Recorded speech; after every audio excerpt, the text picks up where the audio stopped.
दरम्यान मावळ मतदारसंघामधून श्रीरंग बारणे यांना भाजपनं उमेदवारी देऊ नये अशी मागणी केली आहे सुनील शेळके यांनी। अजित पवार यांच्या राष्ट्रवादी पक्षाचे आमदार सुनील शेळके यांनी या उमेदवारीला विरोध केलाय। बारणेंना कमळाच्या चिन्हावरही उमेदवारी दिली तरी आमचा विरोध असेल। मावळ लोकसभेमधून श्रीरंग बारणे यांना उमेदवारी का देऊ नये हे सुचवणारा एक अहवालच सुनील शेळके यांनी तयार केलाय। मागील 3 महिन्यापासून स्पष्टपणाने राज्यातील मुख्यमंत्री, उपमुख्यमंत्री किंवा अजितदादांकडे तीनही पक्षाच्या प्रमुख नेत्यांकडे मागणी करतोय।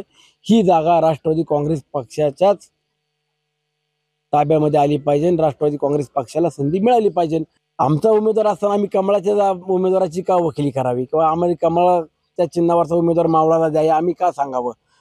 ते म्हणतात का, भाजपवाले म्हणतात का की राष्ट्रवादीचा उमेदवार जर मावळचा आला तर आम्हाला आनंद आहे, समाधानी म्हणतात का? मग आम्ही प्रत्येक वेळेस फक्त पुढाकार घ्यायचा, आम्हीच 2 पाऊल पुढे यायचं अशी भूमिका आम्ही घेणार नाही। एबीपी माझा, उघडा डोळे बघा नीट।